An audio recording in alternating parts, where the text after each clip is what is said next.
All that stuff. Yeah. That's a good idea. I'm just not ready to eat. Ready over here? I think so.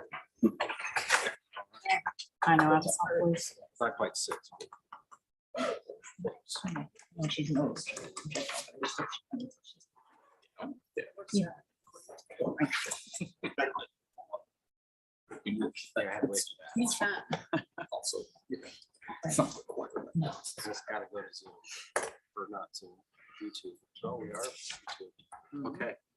So we'll go ahead and call to order this city council business meeting for Thursday, November 17th, 2022. It is 6 p.m. Lindsay, would you call the roll? Councilmember Lester, Here. Baker, Here. Reva. Here. Cool, Here. Livingston. Here. Mayor Tom Phillips. I am here as well. We have quorum, so we will move on. Item number 2 is Pledge of Allegiance. Would you please rise and say the Pledge of Allegiance? Allegiance to the flag of the United States of America and to the republic for which it stands, one nation, under God, indivisible, with liberty and justice for all.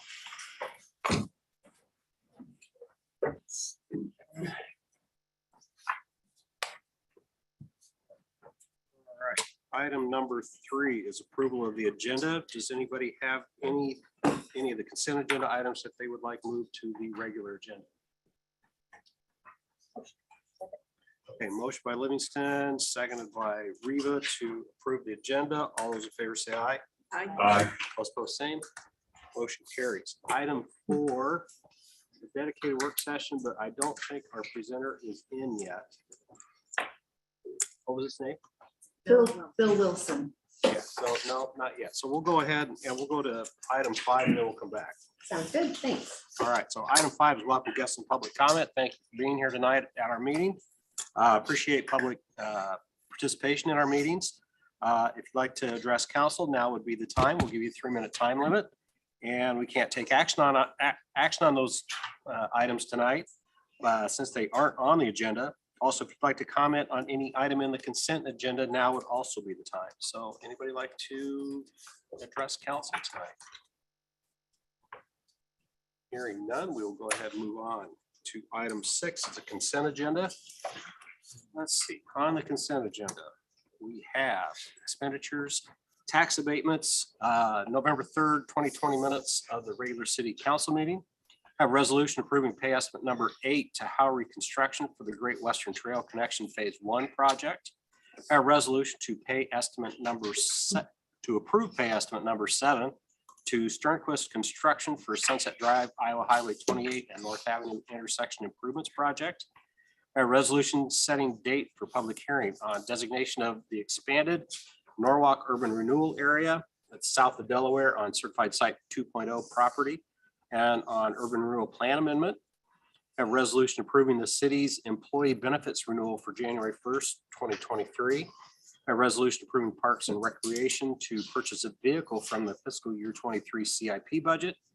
A resolution to approve payment to Michael Foods for fiscal year 23 first half rebate payment. A resolution to approve payment to United Properties for fiscal year 23 first half rebate payment. A resolution to adopt the hiring policy and procedure, and we have monthly reports. Can I get a motion? Motion by Livingston, seconded by Reva. Lindsay, would you please call a roll? Councilmember Reva. Yes. Cool, Yes. Livingston. Yes. Lester, Yes. Baker. Yes. All right, motion carries. We are going to move on and we'll try to bring him in whenever. We'll catch him. I apologize. He's doing double duty tonight. He lives in Wisconsin. He's doing a county board meeting of some sort there. And so he needed to log in, get on roll call there, and then he's switching over to us. All right. Those county boards, you always think they're so important. Oh, I'm sorry, I didn't see that. All right, so item 7 is old and new business for consideration, discussion, possible action. Item A is a public hearing regarding Norwalk Civil Core Project. We'll open up the public hearing at 6:04 p.m. Luke Nelson, I'm going to turn it over to you. Well, actually, Brian Crawford with DeNovo was going to be here as well. I told him it should take about 15 minutes for the work session, so, but I feel comfortable. I just spoke with Brian this afternoon, so I can cover a few things. First of all, some of the elected officials may have noticed that usually it's at this time after the public hearings that we accept the bid, enter into contract, whatnot. But that is going to be put off to the December 1st council meeting. The primary reason being is because this is such a collaborative project. We're partnering with Sportsplex and Sportsmen, and so we have a number of other partners, and tied to that are some agreements that also have to be in place. So we're finalizing those agreements, but we want to make sure all of those are inked ahead of time before we go into an agreement with the contractor to start construction on these buildings. So for the civil part of the core project and the building itself, that's the next public hearing, but if you don't mind, I'll just cover them all together. For the civil component, it's primarily just the parking lot, the grading, utilities, and bids came in according to what the revised estimates were for the from De Novo, which is positive. The main thing that is a little bit of a concern are because of the expansive soils that we have in the community.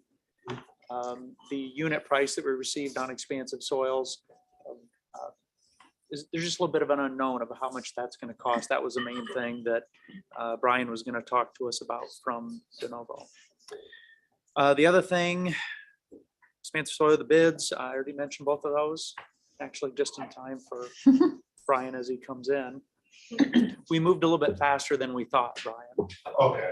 So So you're up. go ahead and come on up. Well, this is the guy that can answer all the questions. I had just explained to him that we're waiting on the contract signatures with Sportsplex, and that also just started talking about some of the expansive soil, but otherwise the bids came in roughly as estimated, or the revised estimates from De Novo. Yes, they did. I'll just give a little quick recap and everything else, if that's okay. November 10th, last Thursday, we received multiple bids for 10 different work packages of this project. I have went through and I verified all of the apparent low responsible bidders. That's terminology from Iowa code on these projects right here. So everybody's checking out so far. Everything's really good.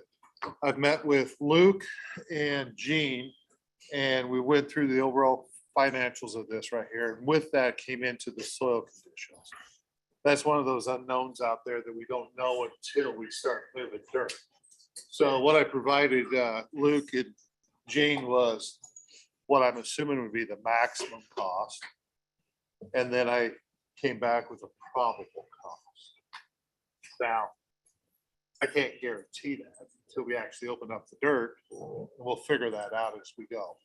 But I wanted the city to be prepared for what that cost might be. From that right there,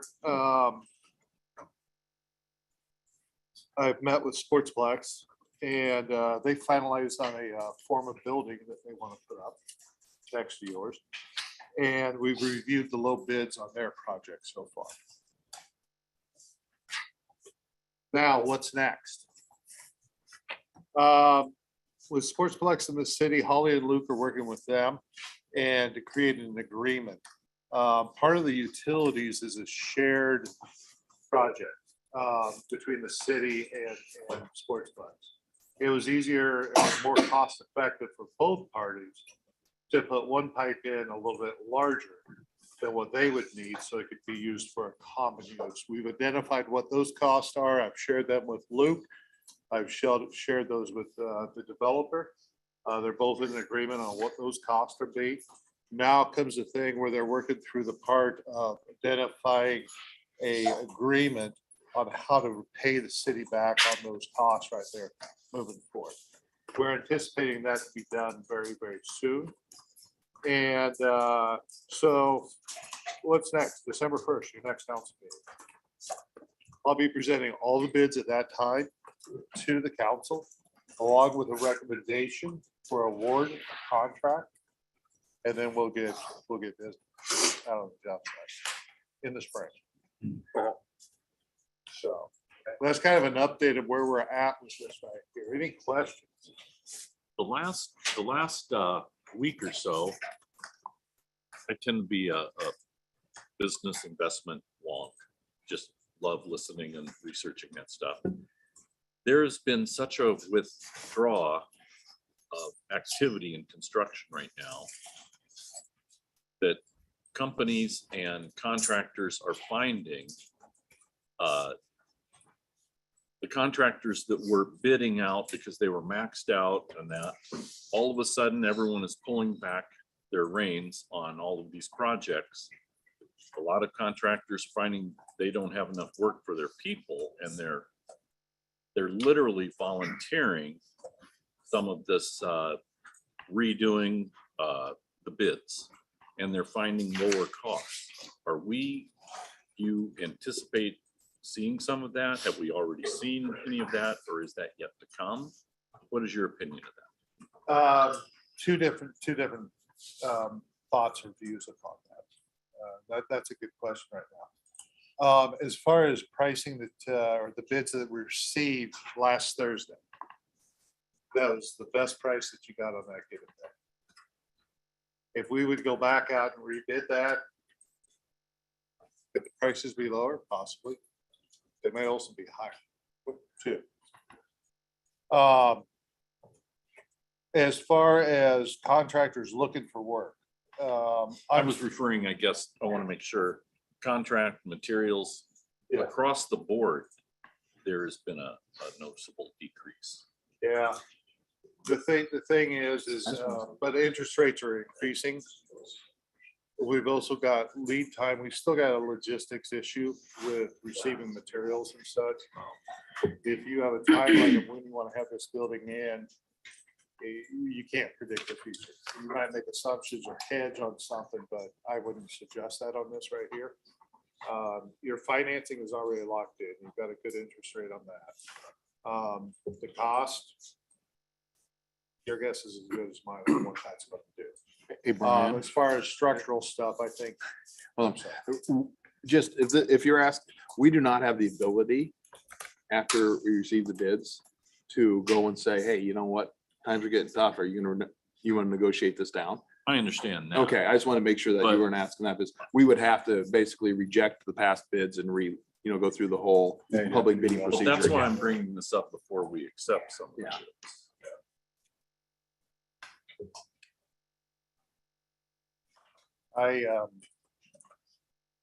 If you would rebid that in January or February, I don't think you're gonna move the needle.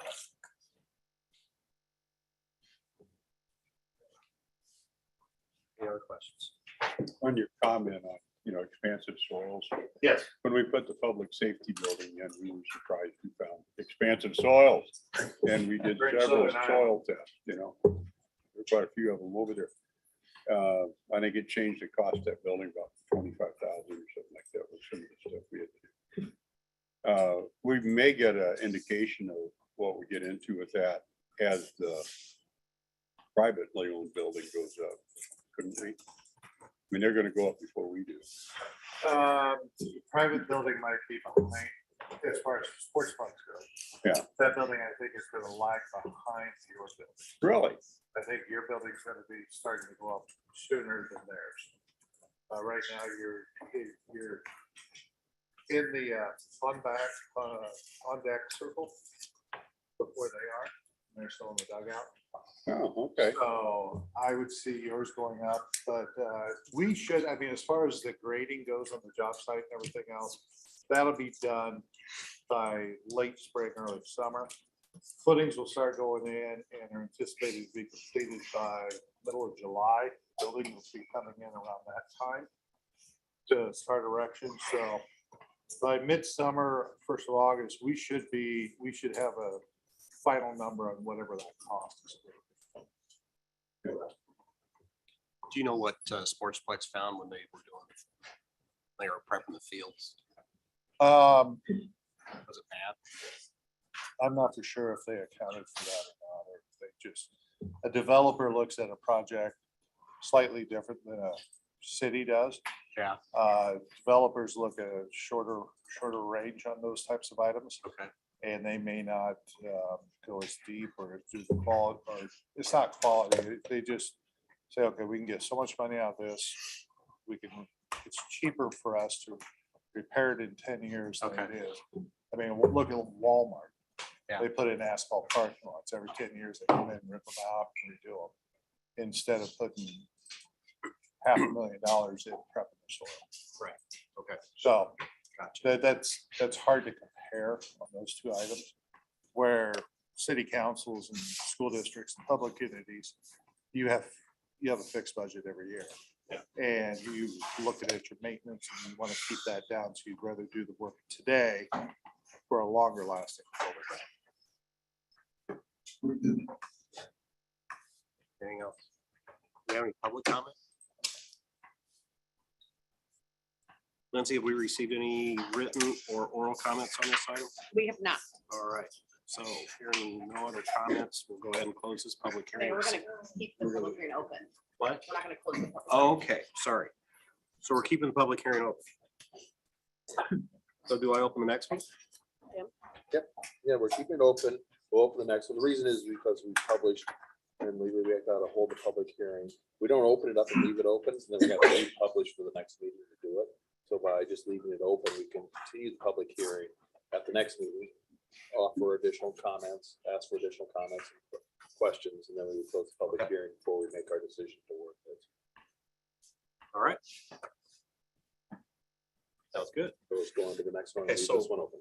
All right, sounds good. So item B is a public hearing regarding Norwalk 4 project. We'll open up that public hearing at 6:16 PM. We've pretty much already heard about it, right? Yeah, the only additional question I was kind of waiting, because I realized we were talking about the civil component, again, grading, flat work out there. So on the building side, going back to the question that Brian brought up, one concern did come to light, the building itself, that pre-engineered metal building. Yes. EMB. If we did have to go through a rebid process, would that cause a significant delay on the order of that building that would put us into, for example, winter month construction versus summer month? It would delay your project. A typical bidding process is, I mean, the shortest you can do it is in about 5 weeks on roughing. Typically, you extend those out a little bit to 8 to 9 weeks. So you're gonna lose 2 months right there off the bat. We're losing a couple weeks right here by delaying until December 1st, but the contractors know about it. They know who's low. I've told them to start getting prepped and ready for this, for the award of the contract, actually. So it would delay the project. I think that and fire suppression, I think, was the only two bids that bid packages you only received one bid on. But overall, the entire project was within the revised probable cost that I shared last time, so. Any other public comments? Lindsay, have we received any oral or written comments on this item? We have not. Okay. So we're going to go ahead and leave this public hearing open as well. Next time. So, thank you very much. Thank you, Mayor. Yeah. All right, so we're going to go back to the work session. Mr. Wilson is has logged in, I see. So, so this is dedicated work session, council and between mayor and council. The item is a library space needs study results presentation by FEH Design. So, Mr. Wilson, we'll go ahead and let you take it over. Thank you, and let me apologize for being a few minutes late. I also serve as a public official. I'm on the Rock County, Wisconsin board, and there's a board meeting tonight. So I did a few things, and I'll be returning to that meeting after we're finished here. We want to present to you the results of our space needs assessment. And let me see whether we can share my screen here. Okay. Go.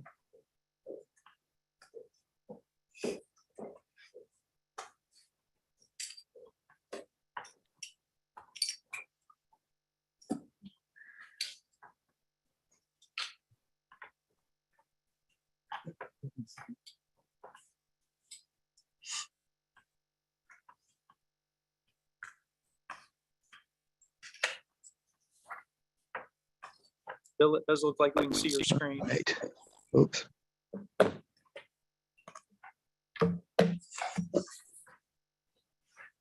Says I'm sharing the screen. Yep. You did. We got you. Gotcha.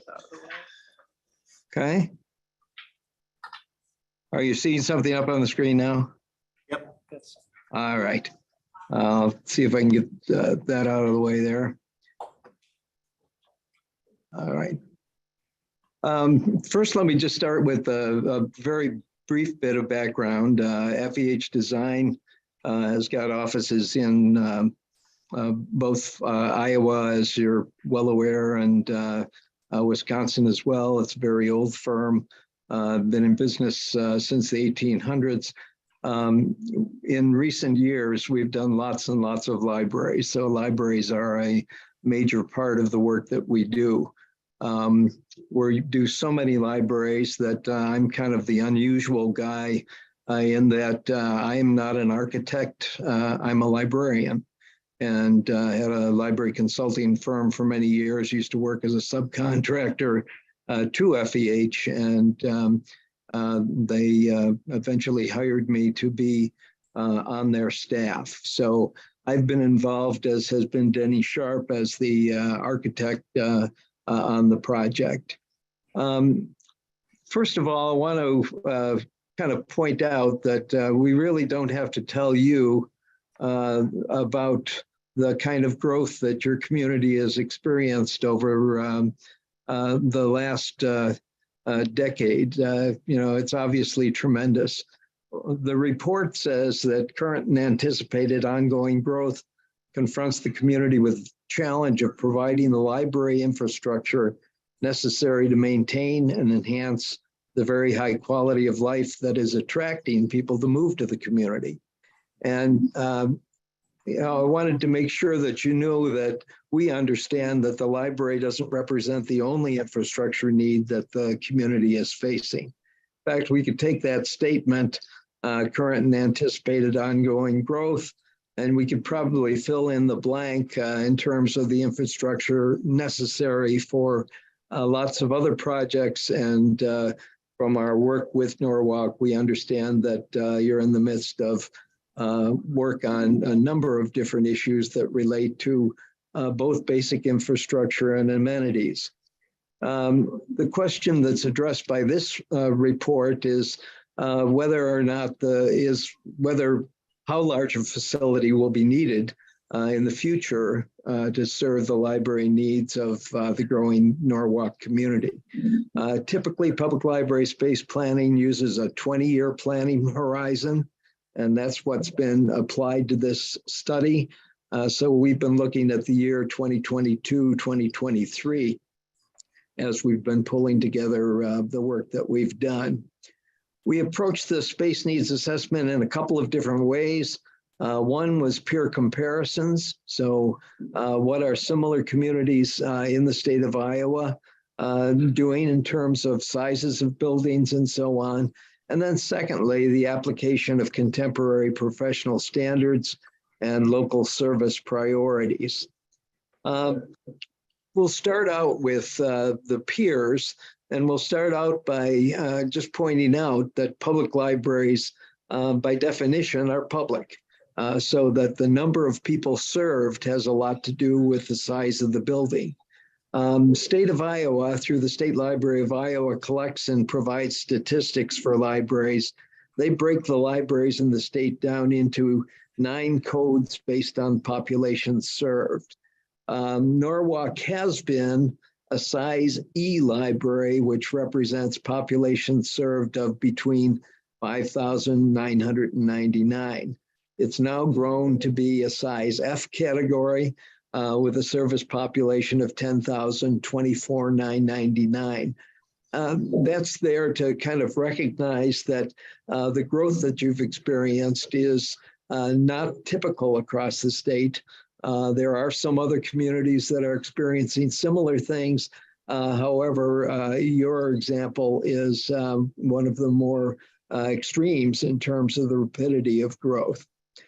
I'm not expecting you to be able to see this a peer chart And I'm going to point out a couple of things, but I will point out that what is presented on this chart are 4 communities smaller than Norwalk, 4 communities larger than Norwalk, for sake of comparison. Some of them are e-libraries, some of them are F-libraries. Part of the reason that I'm displaying this particular chart is to say that the statistics that we used are basically 2019 statistics.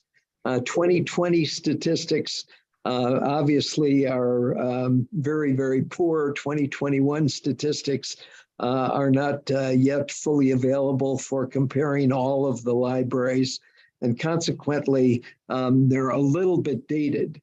One of the communities on this list, Grimes, is listed as having a library of 6,439 square feet. In fact, it's in the process of building a 20,000 square foot building and has a needs assessment that says eventually they need a 30,000 square foot building. If we were to take this chart though and pick out the most important things that are there, the chart presents means, medians, and compares Norwalk to those. The most important takeaways from that chart is if you look at square feet per capita, the mean number of square feet for those 9 communities, including Norwalk, is 1.35 square feet per capita.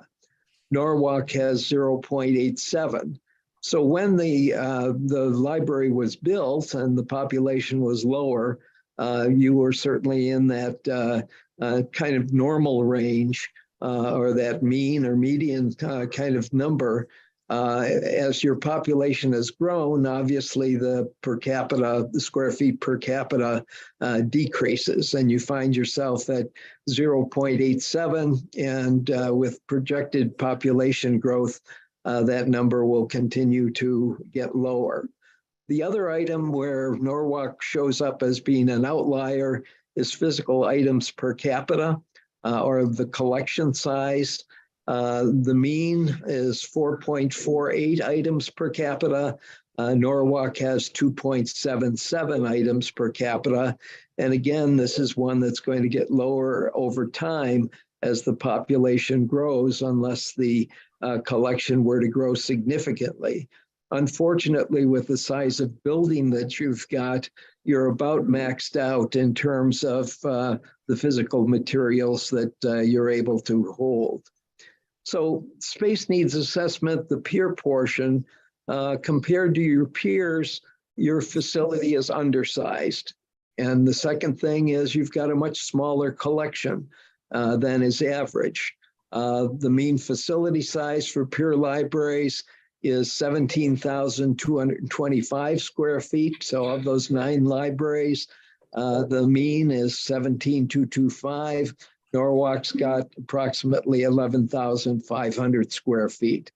If you look at the volumes that are held, the mean for those 9 libraries is 58,957 volumes.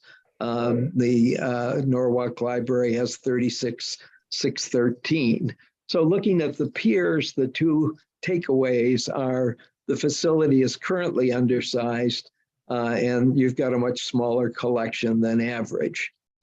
FEH developed a space planning tool that is pretty unique to the industry.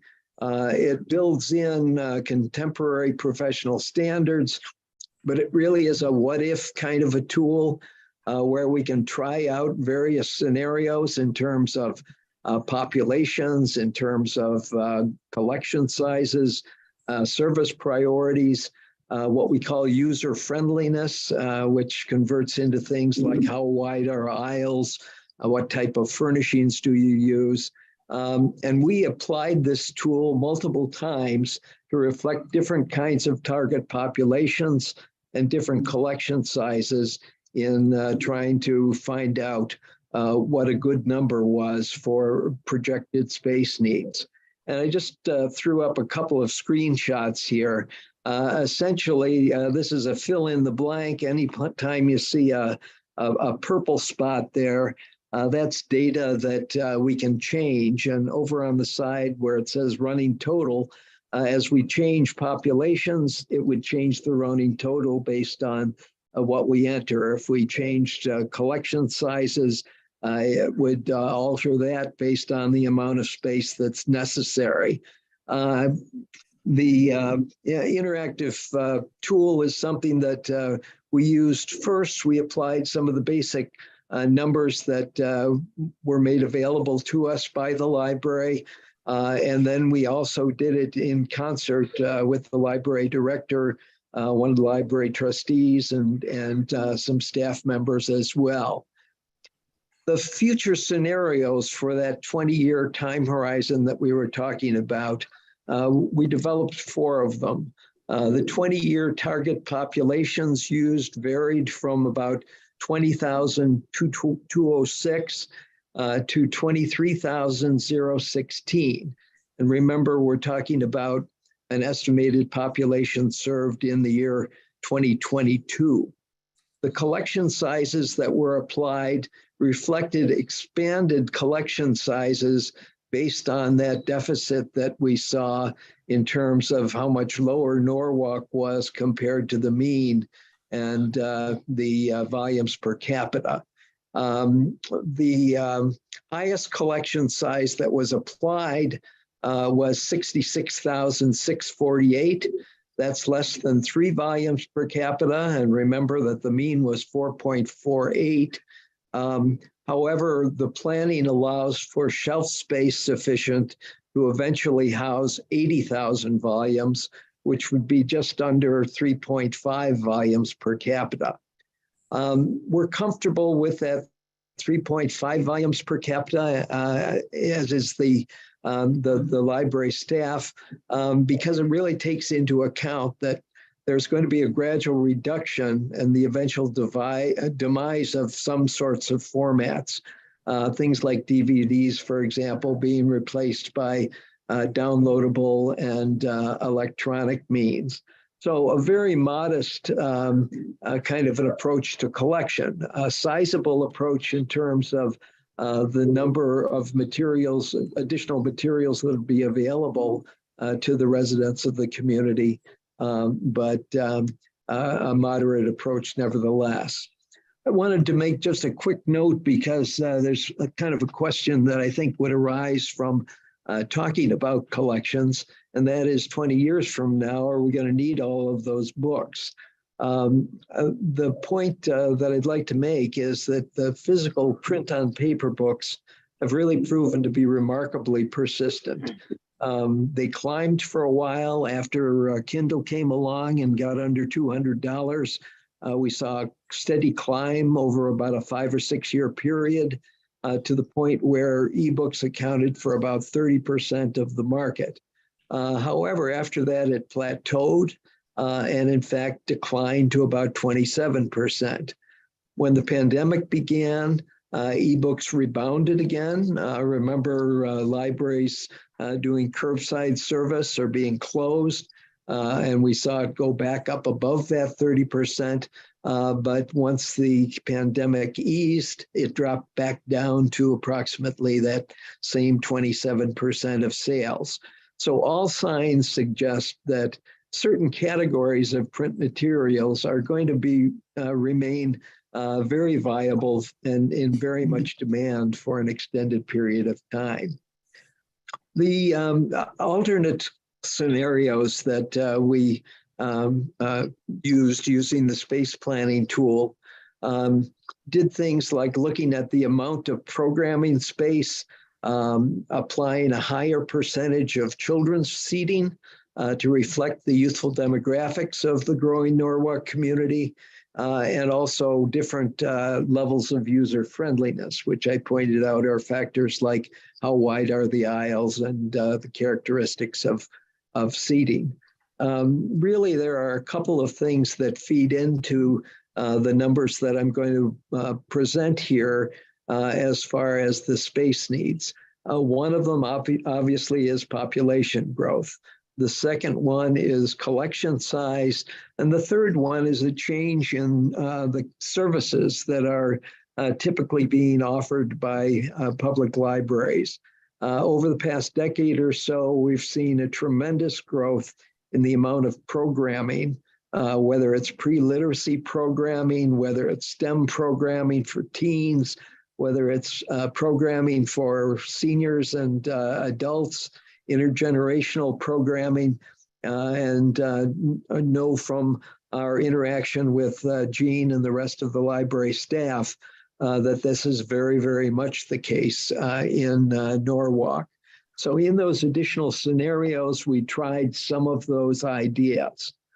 What we found by applying the space planning tool to those various scenarios for the 20-year time horizon was that a recommendation of a facility size of between 31,165 gross square feet and 34,305 gross square feet would support Norwalk's 20-year library facility needs. The different scenarios in terms of different populations, different collection sizes account for the differences that we see here. And of course, gross square feet is the number of square feet that you actually need to build, including thickness of walls and restrooms and mechanicals and those kinds of things, as well as the actual functional spaces in which library services are provided. If you were to take a standalone library facility between 31,165 and 34,305, property would we need to properly accommodate that kind of a building?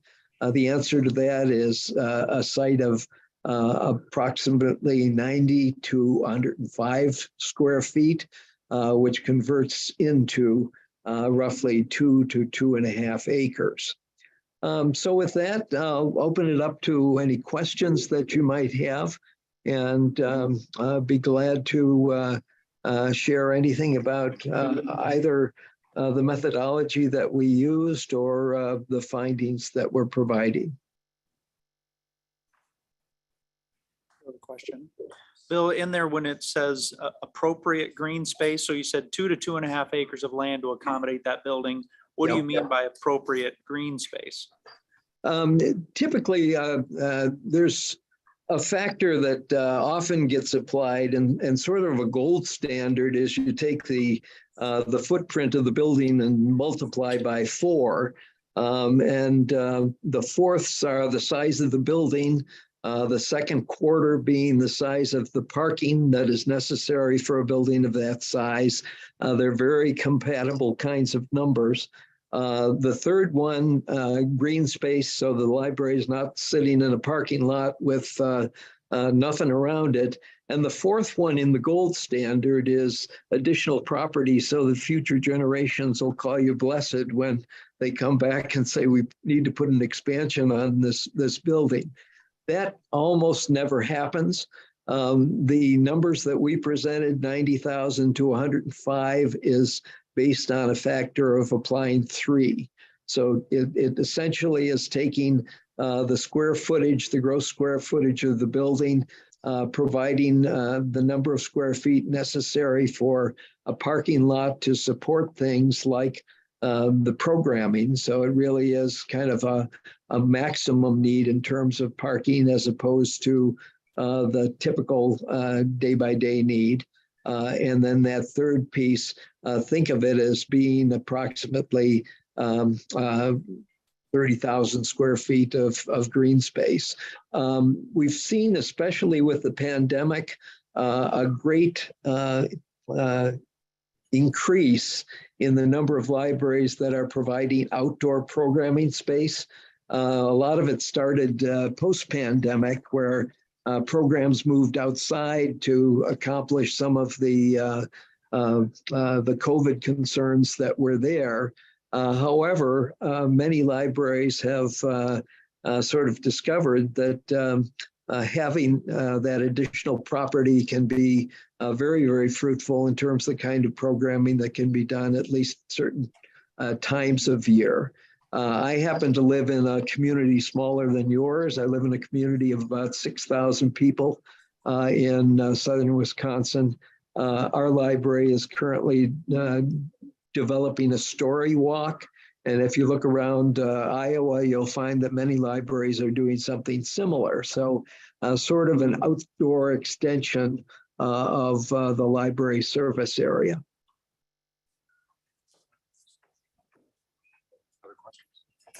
Well, I like the idea of being thought of, bless it, that's a pretty good deal. So your assumptions then, right? You take those assumptions and you believe you're planning based on a constant, right? A constant rate of growth. So the things that could vary on us might be our growth rate. What other things might vary on us that might affect it? Yeah, the collection size is probably the other big one, although the amount of programming space and the type of programming space, I think does also come into play. One question that we often will ask if we're working with an existing library that is looking at some expansion, for example, is some alternate programming space. It's very important to have in-library programming space. However, sometimes in terms of library buildings that are built on what might be considered a civic campus, for example, there may be other meeting spaces that can accommodate certain types of events. It might replace the need for a very large meeting space, for example, if other projects that City of Norwalk is developing would contain something that was available easily for library purposes. Very definitely, that does not mean that the library has no space, because the idea of a lot of that library programming is really to tie the events and the learning that's there to the stock and trade of the library, the materials and the computers and those other kinds of items. A phrase that we sometimes use is that libraries used to be a place where you'd get stuff. So in our mindset, we think of that library, I go there, and my purpose for going there is to check out materials. Libraries have very much become a place where you do stuff as well as a place where you get stuff. Gene can share with you, and I'm sure does share with you often, the types of programs that are happening on a routine basis. Library plays a powerful role in pre-literacy and early literacy. Kids that begin that reading habit early on, much more likely to have success in school. The STEM and STEAM kinds of programs that libraries have been offering have finally really resounded with a teen population. For years and years and years, libraries had a great deal of difficulty getting teens to come. Now, many libraries have got teen advisory groups and heavy use by the kids who are of school age. So that meeting space thing is one of those other factors. So I think those three cover it, really: the population growth, the size of collection that's applied, and the amount of programming space. So we need to be mindful of the programming going forward and have that in our mind as we begin to design a building. Yeah, you certainly do. And that really accounts for some of the difference in that between the low number that we showed you, the little over 30,000, and the other number that was pushing 35,000. So the amount of programming space plays a pretty significant part there. Okay, thank you. Any other questions? Well, Bill, thanks for interrupting your meeting and joining us. We appreciate you being here.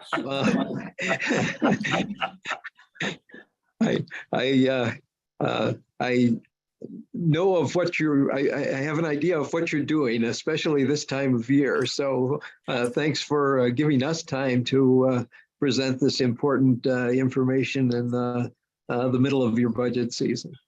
Betcha. Let's Thanks a hope lot. they didn't pass anything while you were gone. Okay? Thanks so much. All right. Have a good night. Bye now. All right, getting back into our meeting. Item C is public hearing regarding Norwalk Comprehensive Plan Update. We'll open up the public hearing at 6:45 PM. Luke Paris, I'm going to let you talk about this. All righty, and I'm not going to talk a lot. I'll turn it over to our consultant here in a minute. But just recap a little bit.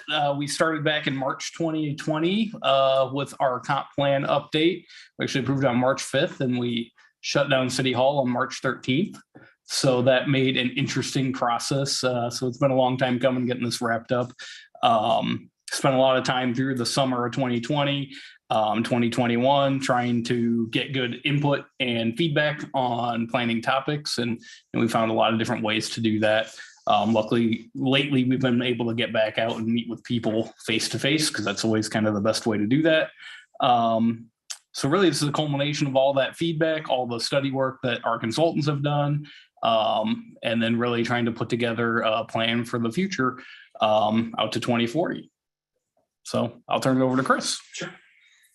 And Luke, I updated that presentation from P&Z a little bit.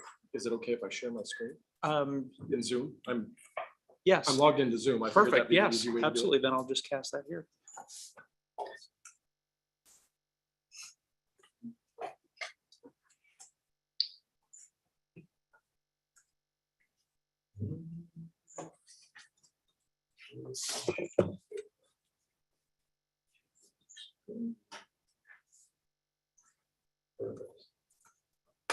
All good.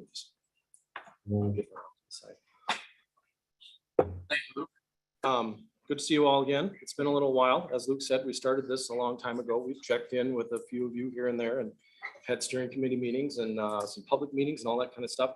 I'll go through a little bit of that background and then just breeze through the document a little bit, and then of course be available for any questions you might have, any public questions that I can answer. I'd be happy to if that's the way you guys would like to handle that.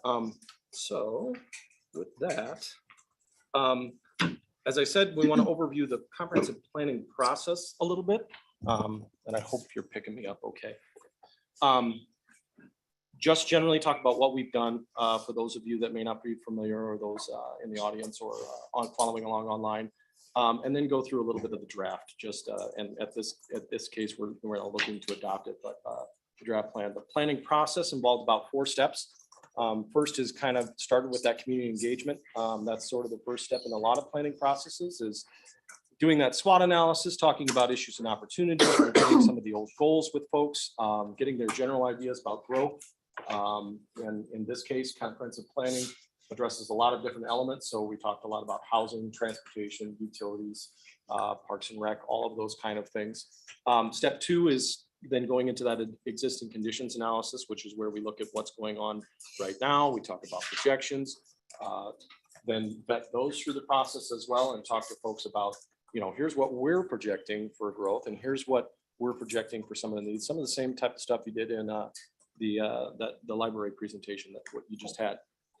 Step 3 is where we develop that community profile, which is kind of taking that input as well as those existing conditions, putting them into a kind of set in time piece, which is Appendix A of our document. And then also looking at some of your other planning that has already been done. You guys are not new to planning as a community. You do a lot of great planning. We were able to use a lot of that, as well as your wonderful staff in putting together this. We tried not to repeat a lot of those things in the sense of not redo it. We used those existing plans in the development of this plan and built a lot of the recommendations, the goals, and the actions that were part of those plans into our implementation piece, so that they mesh well to move forward. And then step 4 is finally the creation of the actual plan document and the future land use map. As Luke, had mentioned, we had a project website that was open the whole time. It was probably the best means for people to find the most up-to-date presentations that we've done for everyone, ask questions, do surveys. You had a great survey response. I would say we worked great with your school district on this and had a fantastic survey response after sending out an email with them. Probably one of the best I've seen in a comprehensive plan. And we've since continued to use that model in plans as we go forward, just because it had such great results. We did that community survey, SWOT analysis. The SWOT analysis had a few pieces. The survey had a piece of it. We had a public meeting that was a piece of it. We did stakeholder interviews that was a piece of it. All to base, and also did that with Planning and Zoning Commission and Council in a joint workshop, if you remember, kind of at the beginning of the process, to sort of build that issues and opportunities piece. We did that community input workshop. We did a public open house at the end of the document as well. Those were kind of our big two, noticeable public meetings. The public open house was very well attended. The public workshop kind of at the beginning was during COVID. We had, had to do that online. I think that might have been September of 2020 or so. So everybody was still kind of at home doing their thing, but we had good response through all of those beginning elements to build a great plan and start to develop that vision and those goals. We had the steering committee that met 8 times throughout the plan at various kind of times when we had milestones in the development of it. We had a crowdsource map, had a couple crowdsource maps, one at the beginning, and then one also when we developed the future land use map and did a special story map within the project website to kind of guide people through Norwalk's history with land use planning. So sort of kind of bring out that this isn't a new thing for Norwalk. We've been doing this for years and years. Here's the, here's the 2005, here's the update in 2018, here's the other update. I don't know if I've got those dates exactly right, but you guys have been updating it continually as you continue to grow, which is exactly what you should be doing, looking at that. We had a youth survey as well that went out, and then we did a series of pop-up events, which Luke had mentioned, where we just went to where people were at instead of asking them to come to a separate meeting and ask them about what they thought about the plan. So great public outreach process. That was a big part of the focus from the very beginning of this. We did have to switch gears a little bit, but in the end, we had some fantastic feedback that we were able to use as part of the process. So bringing up the draft plan a little bit.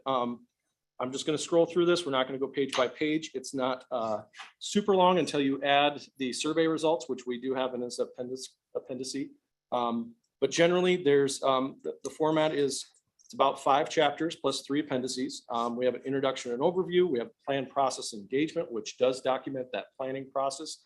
One of the great things about a comprehensive plan, not just the future land use piece, which helps you guide growth and helps make rezoning decisions and all kinds of infrastructure decisions, is that when you use this plan to go after other grants, other funding, that sort of thing, it has the elements that it needs in it to meet the Iowa Smart Planning rules. I guess they're not rules with teeth necessarily, but they do ask that those elements are in there. Those are in there, and we have a public engagement process that is documented and well documented, that we didn't plan in a vacuum. This was done in front of the public with their input throughout the entire process, which is important to see in those documents, those grant applications and all kinds of other stuff. We then jump into community elements, which is pretty much everything but land use, all those other comprehensive plan elements, and the vision and the goals and objectives for each one of those. Land use and growth management is the biggest chapter, obviously, in this plan. That's the one that you guys are going to probably use the most going forward, as well as the implementation and action plan. So chapter 1, again, that is just background and history. Chapter 2 is where we document the public engagement process. And so we just mention all the different tools we used and then go into what we actually got out of that. The idea is to build throughout the document so that when you get to the, there's a picture of that crowdsource map that we got, some future land use input mapping, which again was that kind of second crowdsource map. Then we jump into chapter 3, which chapter 3 is the goals, the vision, goals, and objectives for all the other elements: community facilities and services, parks and recreation, housing, intergovernmental collaboration, transportation, ag and natural resources, economy, employment, and resiliency. So each one of those, and we tried to make it not too cumbersome. We picked a couple goals here and there for each one of these that are those overarching 30,000-foot view. You know, this is what we want to be, sort of in line with that vision statement of if you were in Norwalk 20 years from now, this goal, we would have been working to achieve that. And then some strategies. And then I'll show you kind of where the strategies actually have some very specific action steps that we anticipate you will update on an annual basis. It was developed using your city staff and your departments. A lot of those action steps, everyone had input on. Luke did a great job of kind of sending that out. We did the whole thing through a Google Doc, basically, and allowed people to provide comment as we put those together. And so I'll show that in chapter 5, but basically this third chapter just runs through all of those goals. The land use and growth management, again, we talk about how to use the chapter, some of the key decisions, some of the key factors that went into creating this land use map. We talked about existing land use, of course, and one of the things we talked about at the beginning is there's a lot of residential property in Norwalk, and that was one of the challenges of this process, was to identify some areas for continued residential growth to meet your demands, but also pair that with more industrial and commercial opportunity to help alleviate some of that tax burden that would be projected onto residences as you continue to grow, and that the city's seeing now. Future land use definitions, we went into, you know, the ag reserve. They are not too much different than what you would normally expect and what was in the last plan. Ag reserve, low density, medium density housing, high density residential. The new urbanism category, which was kind of, there's some specific areas that has been applied to in the future land use map that were discussed through the process. Commercial industrial flex. Again, that's some of those growth areas where you are going to see a mix of uses. You're going to see, you know, some type of a transportation warehousing facility and another business next to that that might actually be a little bit more commercial in nature and service, but pairs well with that industrial, you know, development. And so we want to provide some flexibility, especially out into the newer growth areas where that will be appreciated, and you'll get, you know, as you go through the rezoning process, it'll make that a lot easier. And then public and semi-public, commercial, straight industrial. Planning boundary, this is where it gets a little big for what you guys would, you know, if we said, you know, your normal comp plan, right? You go through this process of, okay, here's what we have density wise in residential. Here's what we have density or related to residential and commercial, industrial, that kind of thing. Where are we going to be at in 20 years? Let's project that and get that done. And then we sort of kind of double that acreage wise, and that's your planning area. That's kind of that, you know, that's assuming that, you know, we never know who's going to want to be able to develop, that kind of thing. So you have to plan for a little extra. You can't just say, here's where we're going to grow and that's it. You guys have some other challenges. And that's where our planning boundary got a little big. There are regional infrastructure and regional transportation issues that have an impact on this community and will continue to have an impact in the future, which is why our planning boundary is bigger than what you would normally expect. But we wanted to make sure that we planned appropriately, especially knowing that you guys will probably look to update this in 5 years, in 10 years, in 15 years. So nothing on this map is not flexible and not set in stone either. That's the other thing I would say, because the conditions that we're dealing with today and the information that we have about what's going to happen is that's the best information we have to go by, but it may not be exactly the case in 5 years. So we do clearly lay out in this document that we expect this to be a flexible plan and expect it to change and expect there to be amendments and those types of things as the community grows. There's a process for that. It's, you know, you guys are probably fairly accustomed to it, and we want to make sure that that is part of the message. The big issue, again, is, you know, transportation wise, how do we, as we continue to grow, especially commercial and industrial, find some alternative routes for that type of traffic, whether it's the actual distribution that is anticipated to be a large growing industrial sector for, you know, the foreseeable future, or service, you know, trucks, basically servicing growing businesses, growing homes, growing everything. What are some alternatives besides, as we continue to grow, as the city continues to grow, how do we get those to those regional connectors? That's one big thing. The other big thing is sewer.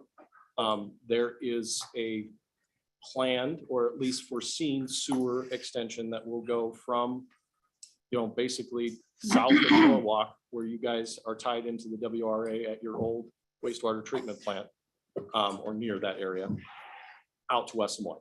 And it's going all along the river out there, and West Des Moines is obviously growing and continuing to see growth.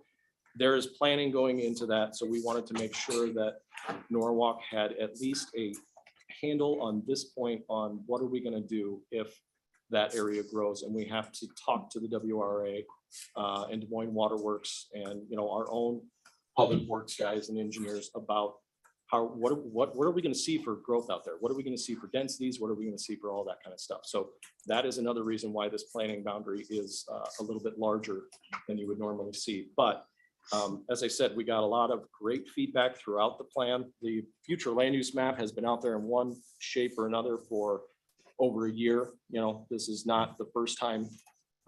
We've made adjustments here and there and that kind of thing, but there's been a version of this out for a while that people have been reviewing and commenting on. So that is the future land use map. Chris, one thing I just want to add on no, that's fine. Just on the boundary thing, I always like to add, think of that as the study area. Yeah. We see these maps a lot of times and you think, oh, that's what the city's going to be in the future. That's not going to be a future city limit boundary. That was an area that we set that we need to study on what land uses might be there, because we might grow in that area, but we might also be making infrastructure investments that we need to understand what could happen there, whether it be our community, a different community, what have you. And it's not it's not infrastructure investments in that area. It's infrastructure investments now in the city of Norwalk that will be impacted by that study area. What a great way to, probably should change that. If you guys want to make that edit, we can't do that. But we do have that. Luke's absolutely right. We have that in there, the planning boundary, and talk about why in the plan it is what it is. Then, so the other piece that this zoning compatibility matrix, which is pretty hard to see. Let me see if I can. Okay, so we basically took all of those land use categories and Chris Shires from Confluence worked a lot on this chapter, in specific the future land use and the zoning matrix, and put together, you know, kind of what would be directly compatible and what would, you know, need some, you know, potential compatibility, which just means it probably needs a little higher level of review between the future land use category and your existing zoning categories. And then obviously, if it doesn't have anything next to it, it's probably not real compatible without some significant, you know, type of special permit or something like that. But in general, that is the compatibility. To my split view. I guess any questions at this point while I'm running through, or do you want to wait till the end? Okay. Annexation priority. This is one we modified recently, but, you know, and it was obviously a large topic of discussion, especially at these last few meetings and that type of thing. We don't anticipate that Norwalk is going to change any annexation policies from what you have right now, and that's what's been written in here. Voluntary annexation, whether that's someone coming to you and saying, you know, I want to annex, or a group of people coming to you and saying, hey, we want to develop, we've got this idea, we like your land use plan, we're ready to come into the city. Here we go. That is the idea. The only thing about putting priorities between this is there are some areas that you don't want to leapfrog. And obviously in Iowa, we have codes to annexation that you can't annex land that's not contiguous anyway. So what we did was we modified this a little bit to kind of relay that message in the plan, and also mentioned that you would follow basically state code in that voluntary annexation process. Okay, goals for that. And then finally we go into implementation, which basically is how to use the plan. Talks a little bit about this funding chart basically. And this is the piece that is now a Google Doc. It's actually linked on the project website if you wanted to review that Google Doc. Basically we anticipate and try not to overload the action. So these goals line up with the goals from chapter 3 and chapter 4. The objectives line up with those objectives from chapter 3 and chapter 4. And then the action steps are what we work with staff to basically develop throughout the process. And they have we went through and did some priorities, talked about timelines, put in some potential partners. because some of these goals are obviously things that Norwalk may not take on themselves or would need help with. And then where we were able to find some funding opportunities at this stage, we put those in. We anticipate that because you guys have one of the best CIP processes that I've seen in the state, good job, Mr. Nelson, that this would be a document that would be sent out and back to the departments to take a look at prior to that process. So they could reprioritize basically some of those action steps, take stuff off if they want to, add stuff, that type of thing, and move forward with it. So not a fixed document. It obviously is for this presentation and this document, but we anticipate that next year, this action plan for implementation will look different at this time. So then we dive into the appendix, which is we recapped all the existing plans you've done. And I said there is a lot. We talk a little bit about demographics and growth. And I put a transportation map from the DOT and it is huge. That's why this page always seems to freeze. Utility systems, again, we've put these in this appendix so that it could be updated on its own in the next few years if you wanted to, because this is a shot in time, right? This is the stuff that's on here now. The sewer system may not even look exactly like this map that I made earlier in the summer. You know, there have been improvements, constantly are. So we anticipate that that piece continues to change. And then finally, we had all the survey results. And like I said, we had 580 surveys, which again, is huge if you consider about every household's going to take one. It's the first statistically significant survey if you account for households responses that I've had in the comp plan. So good work, Norwalk. That is what I have this evening, and I am of course happy to answer any questions, discuss anything, whatever you'd like. Sorry. On the this chart. Yeah. Online, just a little nitpick, you can't read the chart online. It's best if you go to the Google Doc link because Ed came in, we ran into the same thing. You have to really do this expanded view that Chris has because it's treating it like 2 8.5 by 11 sheets. So we will fix that for the final. So when we produce the final PDF, we will make that one big page. The other issue that we ran into recently that as planners, we constantly try to up our game, right, is accessibility. So if somebody was reading this on a tablet or a computer that read it to them, to have it split across pages, it won't read across. It'll read across if it's an 11 by 17. So the final document, those pages will be 11 by 17 all the way across. So if somebody were to open that up, it'll look like one big sheet, basically. So aside from that, yes, I was just confused about the priorities. So there are some categories like your goal 2. There's not a number 1 priority. So are we supposed to take all of these goals and strategies and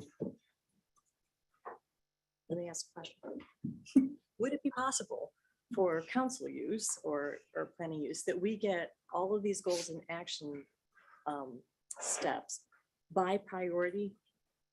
And can we know what's immediate and what's Also like a re-ranking essentially. if somebody were to ask me out of this comp plan, what are your top priorities to work on? I couldn't tell you without going through. without looking through. Yeah, so like I think that could easily be done, especially within in this document.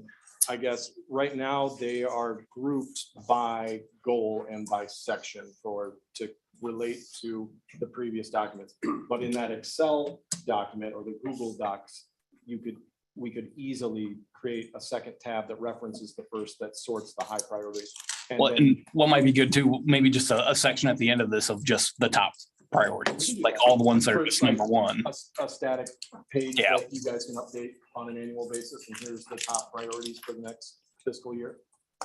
Yeah, that way just in the document, it calls them out. So if somebody wants to look at all the number 1. Absolutely, we can add that. Okay, so what you're saying, like here on goal 1, the reason that they show up in different and not in priority order is because these categories are matching what's up in the text. Right, and if you look like, so the goal and then the strategies are particular to the goal, and then those 2 action steps are particular to that strategy.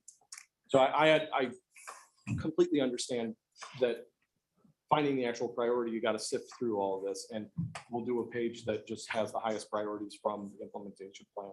And we'll make it something that can be updated as those priorities, and we anticipate those action steps will change as well. Like I know we had one in here about the library. Once you guys move to that next step, we anticipate that, Jean will then update the actions or whatever she's going to tackle in the next year. And adjust the priorities accordingly. Okay, and then so the second part of that, and I don't know how easy it is to manipulate Google Docs.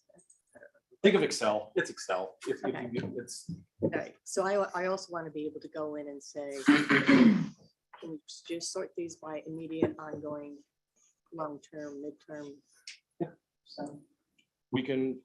or give us the ability to do that? Yes, absolutely. Yep, we'll give the chart to Luke and he can absolutely do that, and we can make it so that it's a drop down and you can just sort by ongoing thing. The biggest thing, the format that this took was we had all of the strategies, and then we did a review with all the department heads of what the action items were. So we did some adjustments to those and everything. Then once we were all good with that, we came back again, then we did priorities and timeline. So it wasn't, we never really went back and said, okay, now we need to reorder this. It was the order that we created it in. Right. And then the priorities got assigned after. And like I said, format currently goes back to, think of like a flow of goal, strategy, action steps. And the priority that's reflected though is a priority of that particular objective, Correct. not the priority between the steps. It's the action step priority. If you look, might as well use the tools I have, right? All right. So this continue to address transportation infrastructure through quality capital improvement. That is the action under the strategy. So the columns that follow that, obviously priority 5, that is an ongoing thing and that it will continue to happen as development comes forward. But that all ties back to prioritize maintenance and improvement of transportation infrastructure to support businesses and employment growth. And then that is all under the goal of develop a comprehensive system that provides accessibility to traditional alternative modes of transportation effectively throughout Norwalk. So the goals first, then those strategies, the strategy, and then the actual action steps. And we anticipate that, maybe what is a 1 or a 2 this year or a 3 might get moved up next year, or maybe it isn't a priority anymore and a new action step, or it's been completed and you adjust it and put a new action step in that would still relate to prioritize maintenance and improvement of transportation infrastructure. The goals and the strategies are more of a, you guys probably see this when you see development applications and that type of thing in the staff report. It'll say, this is how this relates to our comprehensive plan. And on a lot of them, it's, a growth thing. And it's, yep, this is goals 1, 2, 3, whatever it is. Sometimes you're going to have decisions that we can't draw on a map right now that are going to have, the commission and you guys digging into, okay, what strategies does this align with? What goals does this align with? And maybe we want to get to yes, but there's some conflict with that proposal. So let's find some tools within the comp plan to make some decisions and require some recommendations or whatever it is. Or maybe it's something you're like flat out, this is not supported by any of our strategies, any of our goals. We're not interested at this time, or in its current form or something like that. That's another use of this tool beyond those action steps that would be kind of more at the department level within the city. Yep.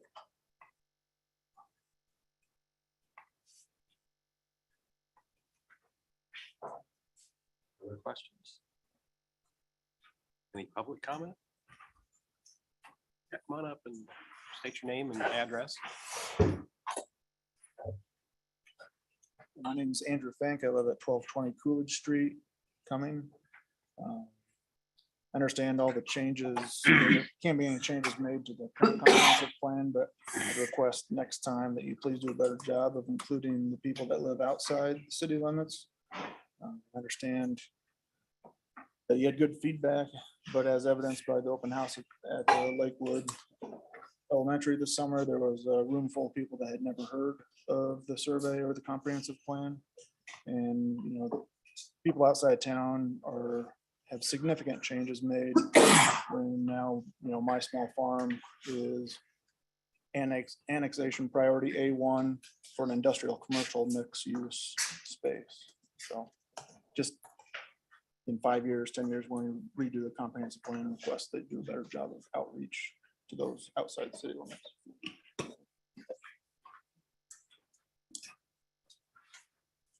Any other public comment? Lindsay, have we received any oral or written comments on this? I have not. Okay. Last chance. I'd say a lot of my questions got answered when I sat down with Luke. Yeah. And went through it. Some of it was just not able to maybe properly view it, or understand it on the computer, right?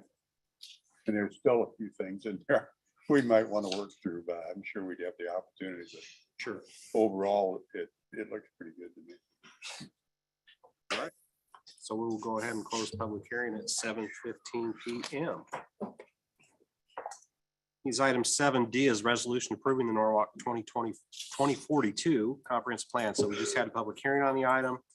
And this resolution will formally approve the 2042 comprehensive plan as presented, but we'll also have, we'll have those amendments in there. Priority and. Yeah. Yep. Yeah, we can add that stuff. To that, we do have it on there for recommendation. We did take the planning commission. They recommended approval. With that said, it's not like a thing that is a priority that has to get done right away. So if you see things you want to have tweaked or you want to take more time with it, you're not going to hurt our feelings if you table it. That's quite all right. So. What do you think? All right. Thank you. So I got a motion by Livingston, second by Reba. Any other public comment? Or any further discussion from council? Hearing none. Lindsay, would you call roll? Councilmember Cool, Yes. Livingston, Yes. Lester, Yes. Baker, Yes. Reba. Yes. All right, that motion carries. Item 7E is resolution to approve the execution of easements for the Beardsley Street and Highway 28 intersection improvements project. There are several easements needed to be able to move forward with the intersection improvements at Highway 28 in Beardsley. Wayne, I'll let you take it from here.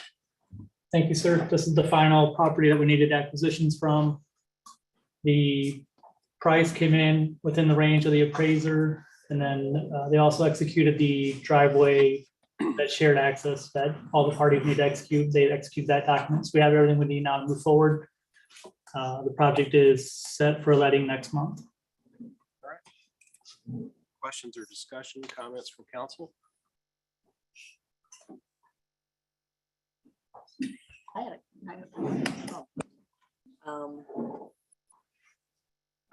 know that we have to do this. But in reading this, to me, the appraisal was for fee simple title valuation, not an easement. People who bought this land bought basically a landlocked parcel. The plans for Beardsley were well known before they bought it. And yet we are having to pay this, to me, very high amount. So I just want to go on record saying that the people who develop this, if they do, come back and ask for incentives. You know, that's what I'm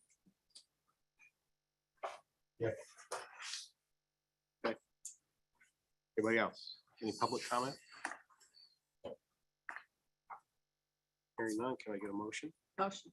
Second. Motion by Livingston, seconded by Cool. Any further discussion? Hearing none. Lindsay, would you call roll? Councilmember Livingston, Yes. Lester, Yes. Baker, Yes. Reba, Yes. Cool. Yes. All right, motion carries. Item 7F is a resolution accepting infrastructure and approving the final plat of Hughes Century Crossing Plat 6. So Plat 6 is at the southwest border of the property and includes some needed infrastructure, some commercial lots, parcel for two family homes, meaning two, like a duplex type thing, not two homes. And the Southern Stormwater Detention Facility.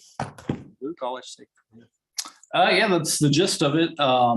Important connection of High Road over to Cherry Parkway that will provide access to the southern parking lots for the Heartland Sports Fields. So that's important. And then the Hughes Drive connection up to the existing Hughes provides that other circulation piece and kind of primes us for the next phase, which is actually, it's a little backwards, but the numbering is the numbering. Hughes Crossing Plat 5 will be coming forward soon, and that's the Chatham extension, and then Hughes coming down. So that one's just lagging a little bit behind from driven by and see the pavement going in there. But on this one, as you mentioned, two commercial lots up along the Cherry Highway 28 kind of corner, and then one lot that will probably have further subdivision. Lot 3 is the R2 uses. So I would assume that they'll likely be split into smaller actual home lots at some point. And then again, that detention outlot, they did also, I drove out there today, they've got landscaping that they've planted along the south side of that basin that was required in the PUD, and then along the west side as well. So trees out there. All right, Wayne, everything look good from your perspective? Yes, sir. All right. Any discussion, comments, questions from council? Or public comment? I have people ask me questions when they want to start a business. Space to rent. New commercial buildings. Yeah. I think this is beyond a good move. Yeah. Yeah. I get a motion? Motion. Second. I'll say motion by Baker. I hear a second down here. By Cool. All right, thank you. Any further discussion? Hearing none. Lindsay, would you call roll? Councilmember Lester, Yes. Baker, Yes. Reba. Yes. Cool, Yes. Livingston. Yes. All right, motion carries. Item 7G, resolution accepting infrastructure and approving the final plat of Holland Point Plat 2.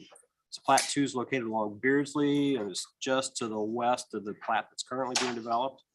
Luke, I'll let you take this one too. Sure. So this is a residential subdivision. It's the second phase of Holland Point.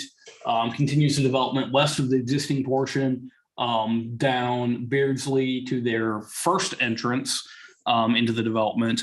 54 total residential lots. They are townhome lots, so 9 fourplex townhomes and then 9 duplexes. And then the associated infrastructure with that. I believe it's the next phase of this will include the trail portion that is the kind of green belt trail that runs through the middle of the development. So this is just to the north side of that.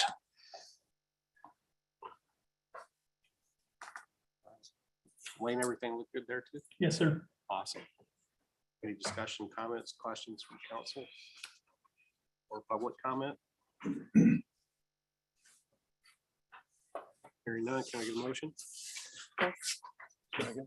Motion by Reba, seconded by Cool. Any further discussion? Hearing none. Lindsay, would you call roll? Councilmember Baker, Yes. Reba. Yes. Cool, Yes. Livingston. Yes. Lester. Yes.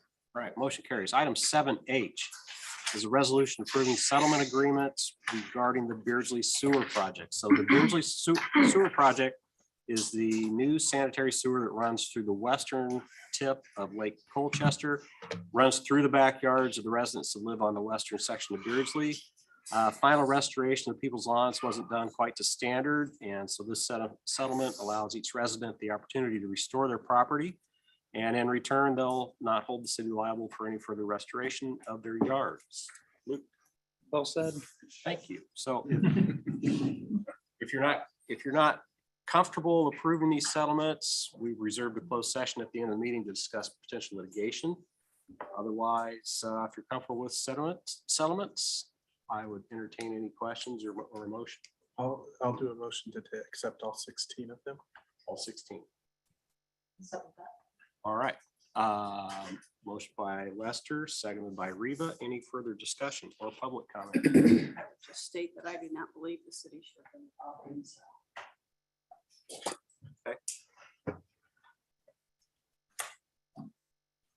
All right. Anything else? Hearing none, Lindsay, would you call roll? Councilmember Reba, Yes. Cool, Yeah. Livingston. No. Lester, Yes. Baker. Yes. All right, motion carries. Item 7I is a resolution to approve purchase price and authorizing mayor to approve purchase agreements for a portion of Orchard Hills Park ground. So this is the park that's in Sunset Estates, and the builder has mistakenly extended irrigation and sawed into the city's park that's there.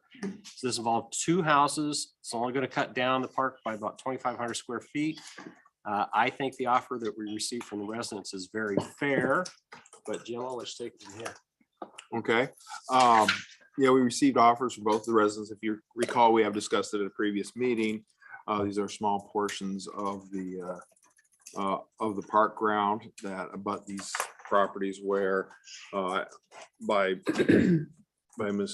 mistake, the property owners when purchasing their house thought that their yards were actually bigger than they were.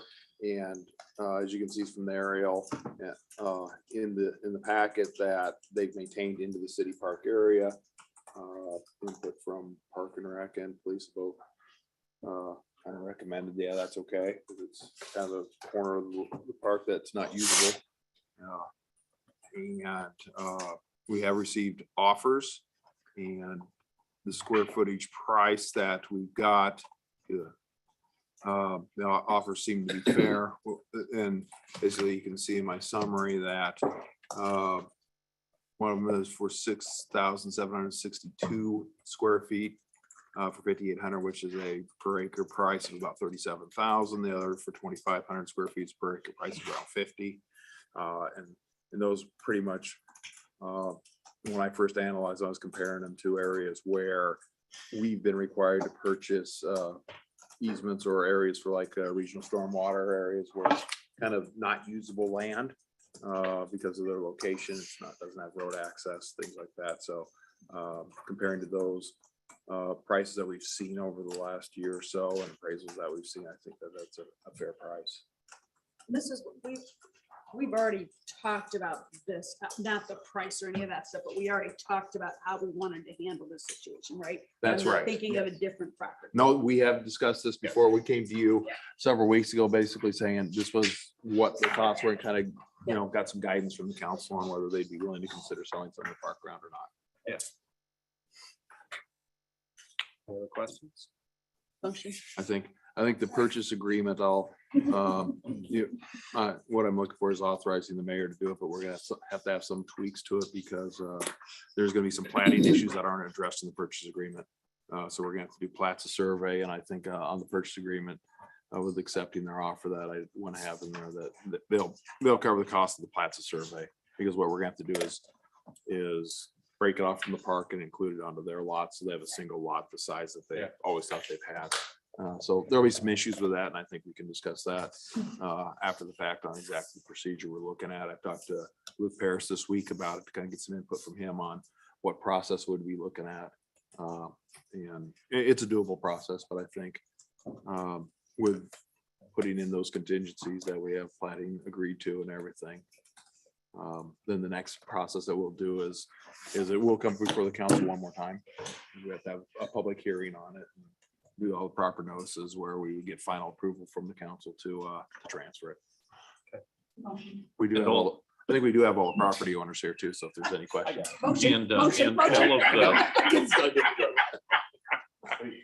And all of the rest of the homes along there obviously will be done properly by the builders, or have been already properly, or are we gonna have this resumed again? I think this is a pretty unique situation because it's a very narrow, small corner of the park where it could easily I be agree done. with that. But I would certainly, The way the rest I of would those certainly homes hope are it would be lined done up. correctly by the builder, because I think, I don't know if there's anything else going between the property owners and the builders, but I would think that the builder would be a little bit more sensitive on what they're doing. Right. I just don't believe we can have a conversation with the builder, make sure it's done right. Yeah, that's what I was. Good deal. Okay, so I got a motion by Livingston. Is there a motion? Motion.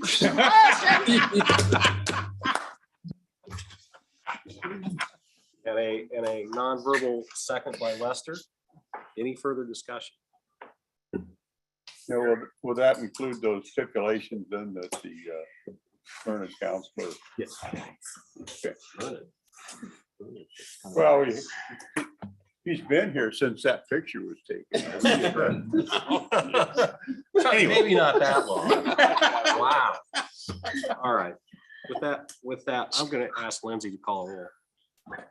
Councilmember Cool, Yeah, Livingston. Yes. Lester. Yes. Baker, Yes. Reba. Yes. All right, motion carries. All right, item 7J is first reading of an ordinance amending chapter 50, 51, 52, 135, 136, 151, 165, 175A, 175E, and 175H of the Norwalk Municipal Code to update infraction violations and various city nuisance and zoning codes. So this changes to update some infraction violations and zoning codes. And those are all listed in the packet. Luke Paris is here for any questions that you may have. You want me to go over anything? Okay. Second. Okay, so I got a motion. Second. Okay. Motion by Livingston, seconded by Lester. Any further discussion or public comment? Hearing none, Lindsay, would you call roll? Councilmember Livingston. Yes. Lester, Yes. Baker, Yes. Reba. Yes. Cool. yes, All right, motion carries. Item 7K, the second reading of an ordinance amending chapter 160 residential code of the Norwalk Municipal Code by adopting the 2021 International Residential Code with amendments. So Tony was here at our last meeting. Tony Stravers was here at the last meeting to go over this ordinance change. Luke, do you have anything to add? I do not. All right, any discussion, questions, or public comment? I don't Maybe think, not this. I don't think we do on this one. Okay. Second? Motion by Livingston, seconded by Baker. Any further discussion? Hearing none. Lindsay, would you call roll? Councilmember Lester, Yes. Baker, Yes. Reba, Yes. Cool, yeah, Livingston. All right, motion carries. Item 7L is a second reading of an ordinance amending chapter 177 rates and fees of the Norwalk Municipal Code. So this change is to update our rates and fees for next year. It's fairly routine change, and Luke is here for any questions that you may have. Any questions? Council? Or a motion or public comment? Second. Motion by Reba, seconded by Livingston. Any further discussion? Lindsay, would you call roll? Councilmember Baker, Yes. Reba, Yes. Cool, yes, Livingston, Yes. Lester. Yes. All right, motion carries. Item 7M is final reading of an ordinance amending the Farms of Holland Plan Unit Development to add car wash as an approved use in the PUD parcel number 5. Last meeting, we approved the second reading of this ordinance change. This is an amendment to the Farms of Holland PUD to add a car wash as an approved usage for that plat. Luke, you got anything to add? I know that there was discussion last time about some noise things. I think we got you some information on that, David. But just for everyone's information, normal business hours, Monday through Sunday, 8 a.m. to 7 p.m. is what they identified. They gave us some information on noise from the facility, which they referenced at around 65 decibels, 3 feet from the building, and dropping down to 35 decibels at 10 feet. He's referencing that into relation to leaf blowers, saying that's quite a bit less than leaf blowers. So basically, you know, they're conscious of noise and seem to have equipment that takes that into account.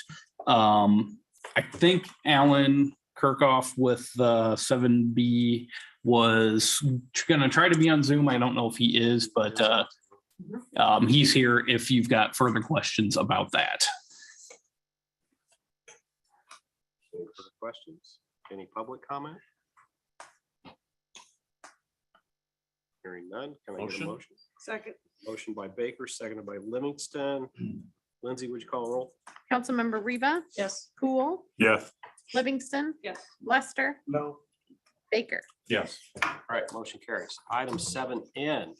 Have a final reading of an ordinance amending chapter 176 subdivision regulations of the Norwalk Municipal Code to update stormwater regulations. So we had second reading of this ordinance at our last meeting. Looks like we have a good, clean final draft of the ordinance in the packet. Tony's online on Zoom if you have any questions. Motion. Second. Motion by Livingston, seconded by Baker. Any further discussion or public comment? Hearing none. Lindsay, would you call roll? Councilmember Cool, Yes. Livingston, Yes. Lester, Yes. Baker, Yes. Reba. Yes. All right, motion carries. Item 8, council inquiries, staff updates. Luke. The only update that I have is that I will be out of the offices Friday afternoon for a funeral, and then I'm gone next week for vacation. Awesome. Hope you have a good time. So Holly talked maybe at the last council meeting about an expected visit from some people from Kosovo that was supposed to happen last week. That was canceled due to some issues in northern Kosovo. License plates.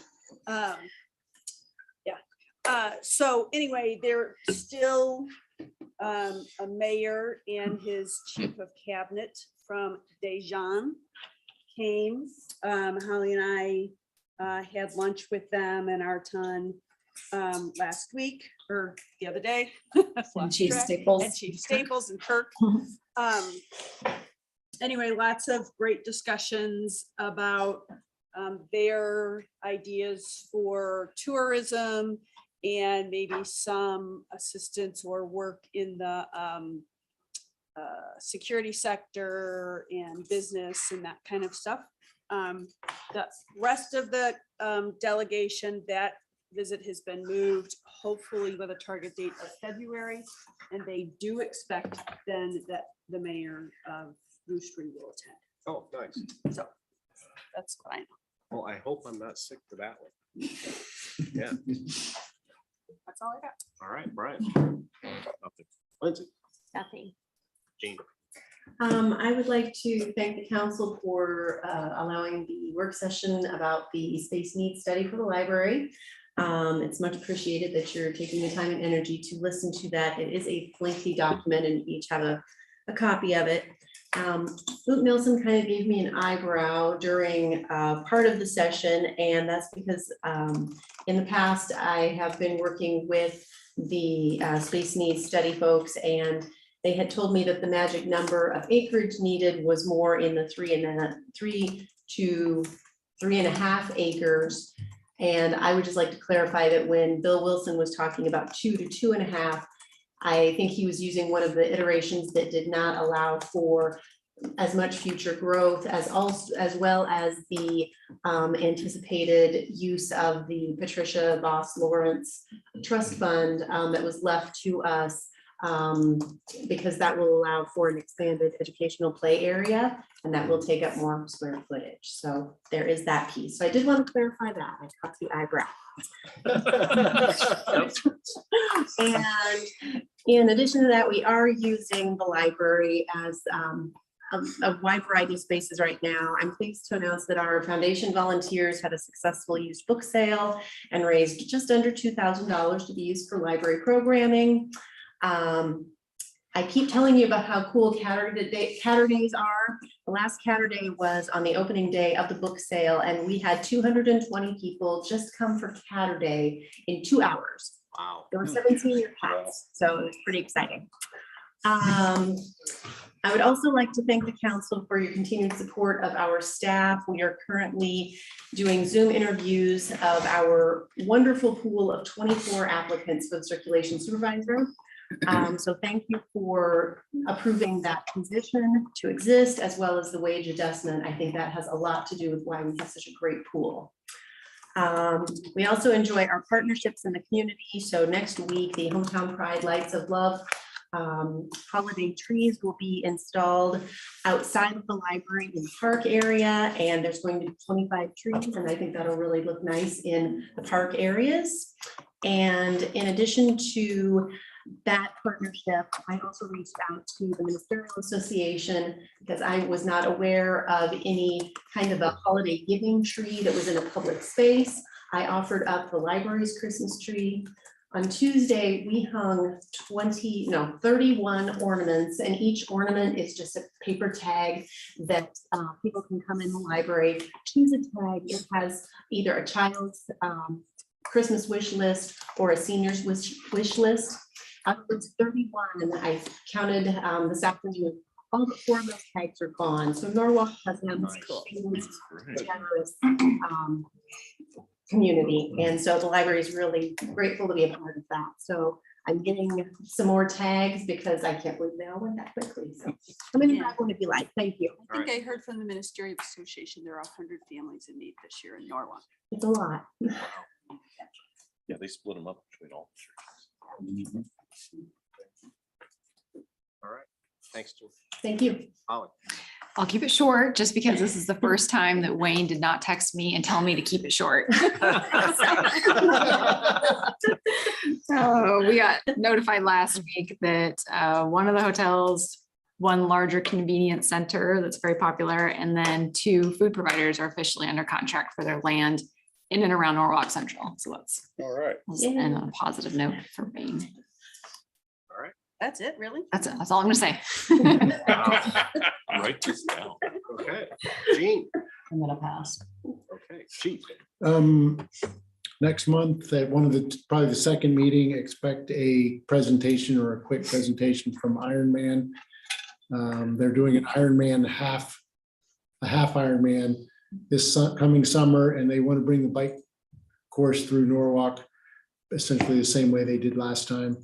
And so I asked them to come talk to you before they finalize that course. So expect that. This or tonight, right now, is the 3rd class of our rape aggression defense program. Officers Kessler, Dunlap, and Sergeant Lewiston are teaching that class. We had fabulous desire for people to want to take it. There's a waiting list. It takes 3 of them to do it, and it's 3 nights in a week. So we're going to try and do it twice a year, and we expect the class to be full every time. And then lastly is Cops with Carts is on the 30th November, and it'll be from 5 to 7:30, and we welcome anybody who wants to come out and donate, and we will put the money to good use. That's all I got. All right. Thanks. Chief. I just want to say that our thoughts and prayers go out to Mesa City Fire Department.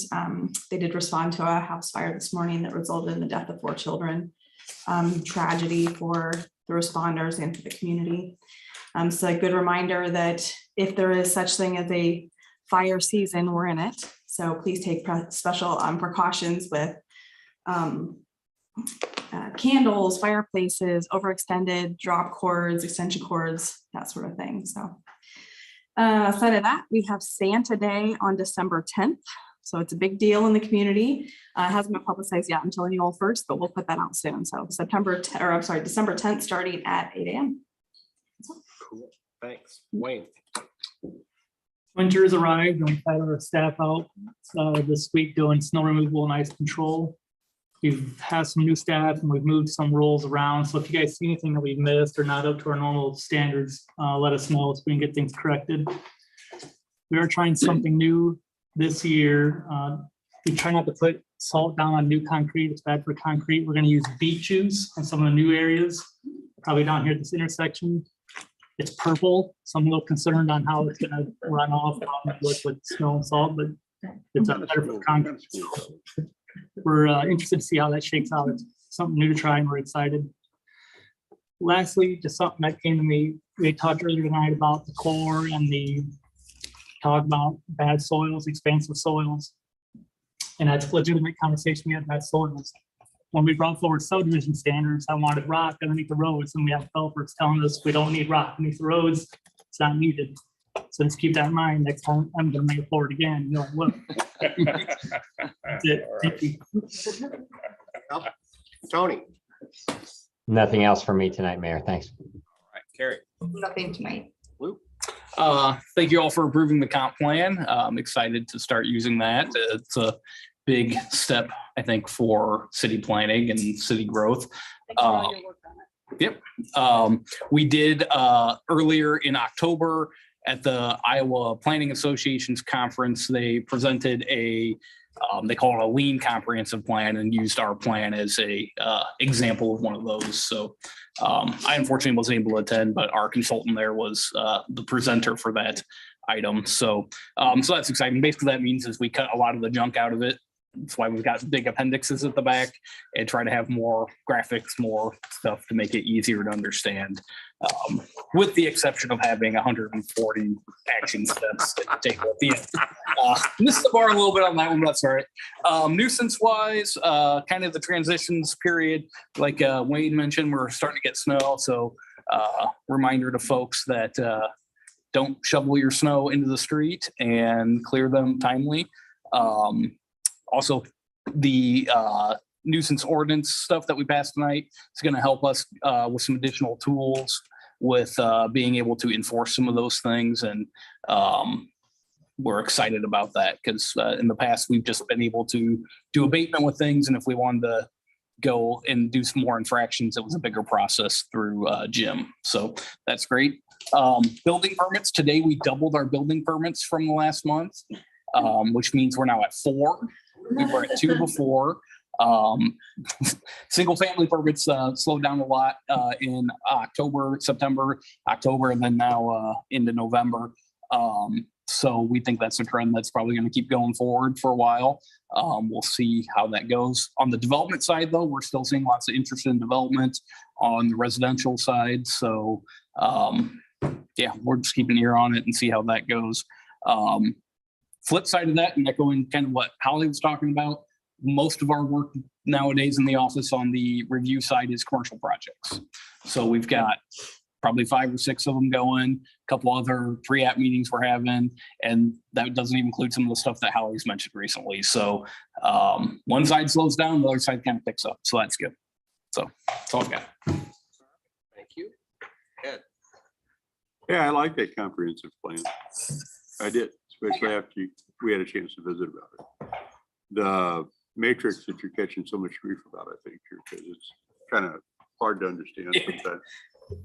We'll make it easier next time we bring it back. In emergency planning, we do that all the time. Mm-hmm. We're used to those execution matrices, right? And we always tied the who to it, not just what you're going to do, but who, right? And the priority. Mm-hmm. And so it kind of goes toward that. You know what I mean? It's not quite there, right? Yeah, we certainly, when we sat down with department heads, we keyed in on certain ones that are more important. And I think that would be real key to work through the staff with, right? Yep. And just, I guess, to circle back to that, one of our ideas with that, our consultant kind of mentioned as part of the CIP process, you know, being able to roll some of that stuff in. So the way we kind of envision that whole matrix working is probably a summertime exercise next year to go back, look at what have we done so far and what matches up with our goals and stuff. Yeah. Then as we start planning, what projects are we going to do going forward? How do those match up with them? So trying to connect all that together to our CIP process, trying to connect all that back to our the goal setting that council did. So trying to make all of that kind of coalesce together into one process. I think it's a good improvement. Just want to tell you that. Appreciate it. Oh, and my computer just died, so I'll ask that question. And Luke was asking it, or was looking at some stuff. Was Coolidge even in the area that we were talking about? I went and looked, it was he's on He's south on side the of Coolidge, so he is the north south side of Coolidge on he's the very farthest west property that would be. He's on the other side of Yeah, the interstate. On the Other other side side of of the the interstate. Okay. Yep. All right. So that gentleman's comments, I mean, that was basically what most of the open house discussion was. Lots of those out of town folks, not thrilled that the city would be planning to grow there, which isn't unexpected. So, those good discussions. We want people to make sure that they know what the plans are. The thing I try to reiterate to those folks is you own the land, you get to decide. That's the great thing about it, right? Yes. This is just us trying to plan what things might be. And then if that brings value to your property and you don't want to sell it, then you've got the opportunity to. If you want to keep farming it and live on it, that's great. You can do that.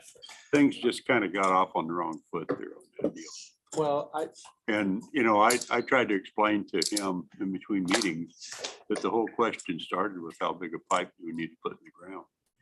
I mean, that's really what this is kind of about. Right. And I don't know as they really realize that. Yeah. All right. Thank you. Mhm. David. At our second meeting of the North Middle River Watershed Management Authority. It's a really long name and we were trying to shorten it up. We are gonna formalize that group. So I think at the last time, first meeting was, do we want to, is there still, but we're trying to get Indianola, Winterset, and Madison County to jump into it. And we're not sure why they didn't to begin with, but we're going to try to get those three to join the 2080 and then formalize it after that. I've talked to Indianola a couple of times. Sounds like it's going to go through down there, no problem. So, still no anticipation of any dollars or cents coming from the entities. It's just more for us to have representation going forward. Awesome. Bravo Public Art Grant. I think that comes, I don't remember who all I sent that to, but if we're doing anything, make sure you were on it, right? Make sure we're submitting whatever for that soon. Next week, double check. Some point, I don't know who this one is, but an update on that nuisance house that we talked about earlier in the year. Just an update on where we're at with that process would be good. And then the last one, this kind of crosses departments, but we had that tornado 8 months ago. And I'm curious how, if just a report, doesn't have anything formal, but something saying, we still have this, and this left to do. Like I know the Public Works building got direct hit. So, what's left to do out there to fix and replace. And it just, and for me, Gene, maybe the dollars and cents on how many dollars we spent and received on. Just curious. And I got asked about that not too long ago. And I said, I don't know, I haven't seen the finals and I know we aren't done fixing things, but I'm just curious that, staff time on your side, just kind of a rough, it doesn't have to be perfect, just something really nice. Yeah. All right. Thank you. I guess the only thing I've got is touching on what Luke did a little bit on those updated infraction violations. We kind of ran through that really quick. The significance of that is that we've kind of changed a little bit of the process allowed under the municipal infractions where previously when we wrote tickets, you'd have to involve the court and you involve court costs and, something where our code says, okay, it's going to be a $40 violation, ends up being $150 because the court costs and everything, and individuals have to take time off work and going down to courts for that. We still have that option, but what this does is it gives more of an informal citation process where the different code sections you've seen cited here provide for that informal citation process where we can just write a ticket and it's payable at City Hall.